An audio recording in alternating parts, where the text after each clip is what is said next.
ठागु आजकल डलर गन्छ खनी मेरो प्रगतिमा दुश्मनहरुको टाउको घुम्यो फनी आमामामामा त्यो नर्सहरु कस्तो राम्री हो म्याम फुली जिन्दगीमा अरु जे सुकै होस् यो अर्ली एजमा चाहिँ नि हस्पिटल धाउन चाहिँ नपरोस् बिग्रियो भने त तनाव हुन्छ हातै पोलेको भने हातै कसम तर्सेको म यसो छुँदाखेरि हेलो एन्ड नमस्ते वेलकम ब्याक अगेन फेरि पनि आइसके तपाईहरुको ठाकु ब्लग्स यो बिग्रेको अनुहार लिएर पतर बोल्नलाई अनि के छ हालखबर गाइजहरु आई होप तपाईहरु सबैजना एकदमै ठीक हुनुहुन्छ होला र म पनि एकदम हेल्दी छु त्यही भएर भिडियो लिएर आइसकेको छु अनि आजको नयाँ ब्लगमा चाहिँ हामी के गर्ने छौं खासमा आज विशेष काम भनेको हस्पिटल जानु छ नर्मल चेकअपहरुको लागि र अनि दाइलाई भेट्न जान्छु होला सायद यहाँबाट 40-50 मिनेट ट्रेन चढेर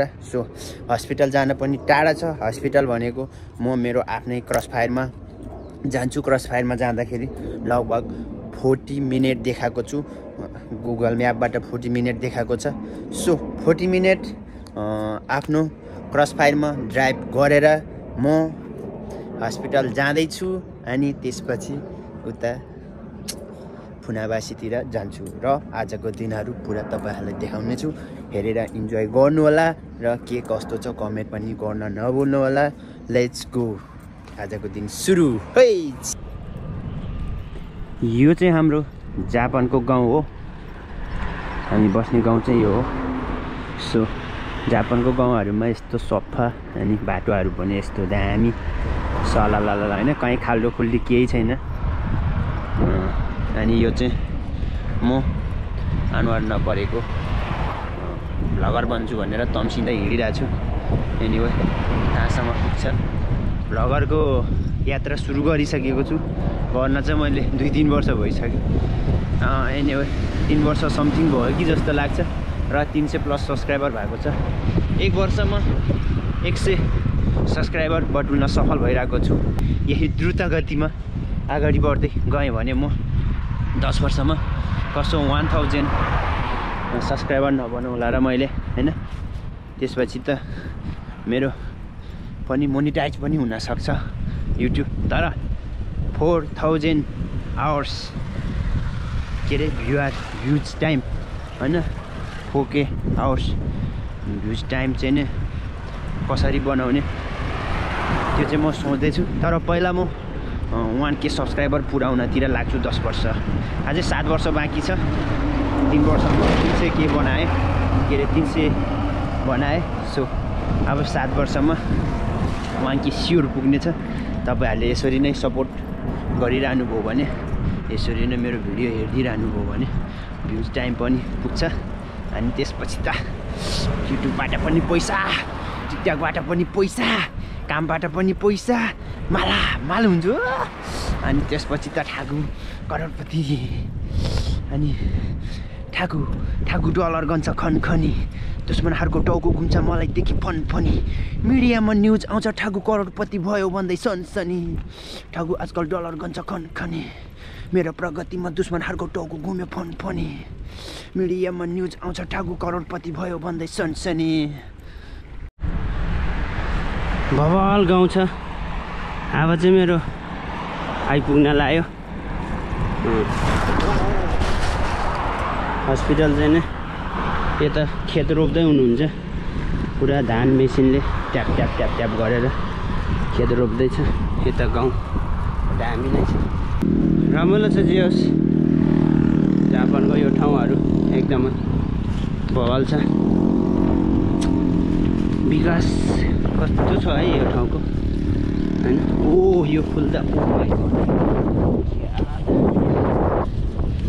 ठुलो के फेरि यतिखेर चाहिँ हामी आइपुग्नै लागेको छौं बट यहाँ चाहिँ एकदमै उकालो छ यहाँ नजिकै चाहिँ नि अनि त्यही भएर साइकल दौडेर हिँडिरहेको छौं गाह्रो छ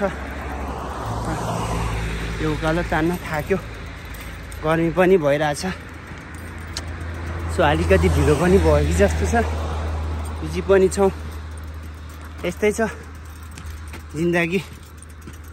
जिन्दगीमा अरु जे सुकै होस् यो अर्ली एजमा चाहिँ नि हस्पिटल धाउन चाहिँ नपरोस्, सकेसम्म लाइफ टाइममै हस्पिटल चाहिँ देख्न नपरोस् कसैलाई पनि। सो एकदमै आवडा हुन्छ झन् यो अर्ली एज है, फर्स्टै आवडा लाग्छ समटाइम्स होइन। एनी हो, आई होप आज चेकअप छ राम्रो होस्, विश गर्छु आफूलाई। तपाईँहरू पनि आफ्नो स्वास्थ्यको ख्याल राख्नु होला। स्वास्थ्य एकदम इम्पोर्टेन्ट छ मान्छेलाई, मान्छे जिन्दगी जिउन, रमाउन, अगाडि बढ्नलाई। हरेक कुरामा सबसे अगाडि हेल्थ नै आउँछ। सो अर्ली एजमा चाहिँ नि कसैलाई हस्पिटलको चक्कर काट्न नपरोस्। फर्स्टै छ आयो, हस्पिटल आइपुग्यो। यही हो हस्पिटल चाहिँ नि, भवालै ठुलो छ, युनिभर्सिटी पनि हो यो हस्पिटल। विगत 3-4 वर्षदेखि धाइरहेको छु। अनि हो द्याट्स माई लग नै भन्नुपर्छ, यस्तो राम्रो हस्पिटल पाइरहेको छु। अनि हो राम्रो राम्रो नर्सहरू देख्न पाइरहेको छु। क्या बवाले हो, साकुराको बोटहरू मिलाएर रोपेछ कि। ठ्याक्क साकुरा फुल्ने सिजनमा भयो भने त दामी आउँछ कि, योभन्दा ठ्याक्कै 2 हप्ता अगाडि भयो भाइ। दामी ठाउँ रमाइलो लाग्ने खालको, यस्तो भर्खरको छ क्या यो। फेरि सुन्दैछौँ हाम्रो यो महँगो क्रस फायरहरूको पार्किङ प्याक छ, जहाँ पनि यो क्रस फायरहरू अलिकति स्पेस खोज्नु पर्ने हुन्छ मैले चाहिँ आफैले। सो मास्क चाहिँ लाउनु पऱ्यो नि हस्पिटलभित्र छिर्ने भएपछि। भवालै ठुलो छ हस्पिटल नि, आमा चल पल्दो रहेछ। जे होस् धेरै कुर्नुपर्छ यहाँको हस्पिटलहरूमा। फेरि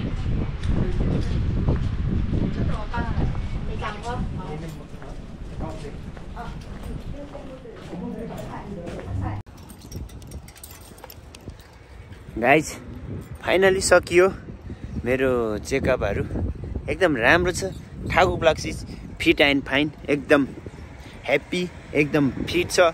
शारीरिक अवस्था एकदम राम्रो छ अरे ठाकु ब्लक्सको। अनि यो हस्पिटल हो, यत्रो हस्पिटल रेगुलर चेकअप चाहिँ गराइरहनुपर्छ आफ्नो ज्यानलाई, आफ्नो ज्यानको चाहिँ ख्याल गरिरहनुपर्छ है साथीहरू। तपाईँहरू पनि रेगुलर चेकअप गराउनु, किनकि कतिखेर के भइरहेको हुन्छ थाहा हुँदैन। एक्कासी ठुलो रोग लाग्यो भने गाह्रो पर्न सक्छ है। मैले चाहिँ यति टाढा 40 मिनट चाहिँ नि क्रस फायरमा यस्तोरी 2टा खुट्टाले लुई पेलेर त्यसै आउँदैन के। आमामामा त्यो नर्सहरू कस्तो राम्री हो, म्याम फुले सागर मनै जिरिङ्ग। झन् मेरो त रेगुलर चेकअप गर्ने डक्टर नि केटी हो कि, फेरि लगभग धेरै पनि छैन यार, 40 नि पुगिहान, 35-36 वर्षको होला। आमामा त्यसले चेकअप गर्छ यसो ज्यानमा छिस्स छोइदिँदा त झिरिङ्ग। सैया ने छुआ मुझे मैं पानी हो गया खालको क्या त्यो माकुरी। मेरो घर नजिकैतिर नि बवाल छ क्या हस्पिटलहरू, टन्नै छ, ठुलो हस्पिटलहरू छ। बट म चाहिँ त्यता सिफ्ट गर्न मिल्छ। सुरुमा यहाँ चेकअप गरेको हो, तर त्यता सार्न नि मिल्छ। बट नो, अब 6 महिनामा 4 महिनामा एकचोटि आएर हुन्छु, त्यति त हुने होइन। त्यतिमा एकचोटि आउन त के ठुलो कुरा भयो र, आफ्नो हेल्थको लागि सार्न मिल्छ। तर पनि यहाँको डक्टर र नर्सहरू देखेर चाहिँ जुन दिन त्यो डक्टर सर्वा हुँदैन, अन्त जाँदैन, त्यो बेलासम्म म यहीँ हुन्छु वर्षौँसम्म। ओ माई गड, यहाँ अर्को सिटी नै चेन्ज गरेर गएछु भने पनि हस्पिटल चाहिँ यही हुनेछ मेरो। बवालै छ कि बवालै यार, यस्तो माया गरेर बोलाउँछ फेरि यहाँको सर्भिस, कस्तो बवाल हुन्छ फेरि है हस्पिटलिटी। गाउन त केही पाएको होइन नि, तर हेर्न अनुहार म चमक हस्पिटलबाट निस्किने बित्तिकै अब पुग्छ क्या मलाई 6 महिनाले डोज म यतिकै खुसी भइदिन्छु सम्झी बाबाले के बाबा यतिखेर चाहिँ म पुनावासी आइपुगिसकेँ डाइरेक्ट हस्पिटलबाट सिधै दाइलाई भेट्न आउँदैछु तर दाइ आफ्नो कामले बाहिर जानुभएको छ म यतै डुल्छौँ यताउता गर्छौँ सो यहाँ स्टेसनमा के सेल लागिरहेको रहेछ पुनावासी स्टेसनमा चाहिँ होइन सेल चाहिँ लागिरहन्छ जापानको मार्केटतिर होइन यो अनुहार नपरेको मान्छे पैसा नि छैन किनौँ भने जे होस् हेरेरै चित्त बुझाउनु पर्छ पुनावासी हामी झरिसक्यौँ पुनावासी स्टेसन बाटो झरेर हिँड्दैछौँ सो मलाई चाहिँ लास्टै भोक लागेको छ बिहानदेखि खाना खाएको छैन अहिले 2 बज्न लाग्यो सो बिहान उठेर कफी अनि पप खाएपछि एउटा हुनेगिरी त्यतिको भरमा चलिरहेछ अहिलेसम्म जे होस् म चाहिँ दाइलाई भेट्न आएको हो खास दाइ आफ्नै कामले बाहिर जानुभएको छ अलि टाइम लाग्छ जस्तो छ दाइले सायद खाना खाइसक्नु भयो होला म चाहिँ यता खानाको लागि हाम्रो टुकी रेस्टुरेन्ट छ यहाँ हामी पहिले सधैँ गइरहने ठाउँ टुकी रेस्टुरेन्ट आई लभ होइन मलाई चाहिँ त्यहाँको खानाहरू मिठो लाग्छ सो त्यही भएर त्यहाँ खाना जाँदैछु एक्लै छौँ साथी छैन एक्लै पनि हिँड्नु पऱ्यो होइन खानु पऱ्यो सो त्यही भएर यता आउँदैछौँ यहाँ के रहेछ चुरोटहरू बेच्न राखेको रहेछ त्यो ठाउँहरू छ सो रेस्टुरेन्ट बारहरू सबै यहाँ खाने पिउने ठाउँहरू मात्रै छ यो एरियामा नेपाली रेस्टुरेन्ट यहाँ अगाडि छ सो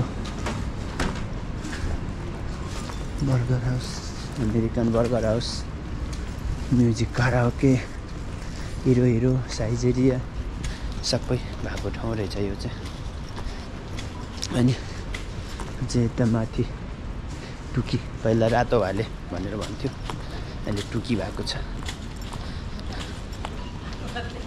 जे होस्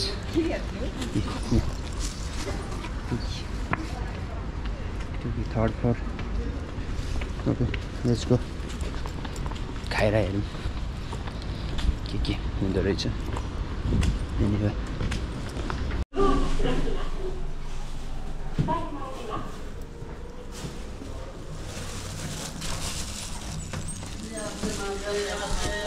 हेलो के छ दाजु हाल खबर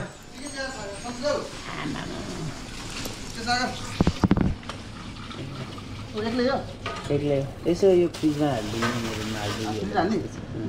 अब चाहिँ मेरो खाना पनि आइसक्यो खसीको मासु दाल अचार चटनी के हो खाना सुरु गरिहालौँ है त भोकले लम्पट भएको छ जे होस् मिठो छ यहाँको खाना चाहिँ यो वरिपरि आउँदा यही खाने गर्छु किनकि यहाँको खाना लास्टै मिठो लाग्छ मलाई चाहिँ पुनावासी आयो भने चाहिँ मैले खाने भनेको यही हो मिठो पनि छ राम्रो पनि छ र यहाँको दायाहरू पनि एकदम यासासी हुनुहुन्छ चिनिरहेको पनि भएर एकदम सजिलो पनि लाग्छ जे पनि मिठो छ है मिठो छ फाइनली म चाहिँ पुनावासी सुनावासी सबै घुमेर दाइलाई भेटेर फर्किसकेको छु आफ्नो सिटी नारितामा सो यहाँ नारिता आइपुगिसकेको छु फर्केर पनि दिनभरि घुमेर अहिले रातिको 8:30 बजिसक्यो बेलुका भइसक्यो अनि ट्रेनको यात्रा गरेर आएको 40 मिनट सो ट्रेनमा चढ्दाखेरि चाहिँ नि मेरो ब्यागमा गोप्रो हालेको थिएँ मैले अनि 81 ट्विटी करायो यो गोप्रो चाहिँ अन अफ गर्दाखेरि कराउँछ नि त आवाज दिन्छ सो पछि हेरेको त अफ भइरहेछ गोप्रो आफै अनि यस्तो छोको हातै डढ्ला जस्तो है हातै पोल्ला जस्तो यस्तो तातो भइछ कि सो यति साह्रो तातो भइछ यो आफै थिचेर अन भइदिएछ अब 1 घन्टा 1.5 घन्टा कतिको भिडियो खिचेछ यसले त्यो कालो ब्यागभित्र आई डोन्ट नो होइन अब यो खोलेकै छैन धेरै तातो भएर अनि ब्याट्री पनि सक्यो ड्यामेज भइसक्यो अनि अब खुल्छ खुल्दैन थाहा छैन यत्रो महँगो हालेर यो गोब्रो किनेको सो बिग्रियो भने त तनाव हुन्छ हातै पोलेको भने हातै कसम तर्सेको म यसो छुँदाखेरि सो आज नोक्सान भयो कि जस्तो लाग्यो यो पनि हिरो 12 हो फेरि नयाँ है सो धेरै बाखेन किनेको, यो त ठुलै नोक्सान हुन्छ यो चलेन भने।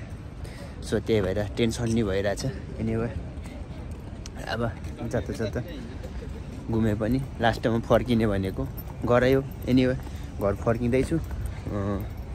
अब चाहिँ म यहाँबाट आफ्नै 2 पाङ्ग्रे साइकलमा चढेर जानुपर्छ।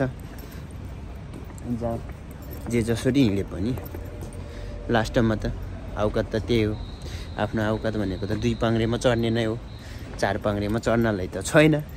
आफूसँग हुनु पर्यो, डो हुनु पर्यो, सबै कुरा हुनु पर्यो, त्यसै त चढिँदैन गाडी हैन। सो त्यही भएर अब मेरो त्यही क्रस फायरमा, पुरानो क्रस फायर, तपाईँहरूले सधैँ देख्नु भएको क्रस फायरमा चढेर जान खोज्दैछौँ घरतिर। त्यो क्रस फायर पनि यता पार्किङ गरेको छु। यहाँ क्रस फायरको पार्किङ छ अनि यहाँ पार्किङ गरेको छु। यसलाई पनि पर्छ फेरि क्रस फायरलाई पनि, पार्किङलाई पनि 100-200 कति लिन्छ। जति लिए पनि अब यसको पार्किङ चार्ज तिरेर आफ्नो क्रस फायर निकालेर बाटो लाग्दैछु। आजको ब्लग चाहिँ एकदम अलि छोटो नै भयो। मिठो चाहिँ भयो कि भएन आई डोन्ट नो। खासै यो चाहिँ इन्ट्रेस्टिङ चाहिँ भएन होला, सो सरी त्यसको लागि। र अहिलेसम्म हेरिदिनु भएकोमा थ्याङ्क यू सो मच। आजलाई चाहिँ यति नै। नेक्स्ट भिडियो चाहिँ बबालै लिएर आउनेछु। आई होप तपाईँहरूले चाहिँ बिर्सिनु हुँदैन। यो भिडियो एउटा नराम्रो लागे पनि नेक्स्ट चाहिँ हेर्न नछुटाउनु होला है त। नेक्स्ट चाहिँ बल बनाउने कोसिस छ। ओके बाई, राति पनि भयो। Good night, see you next video.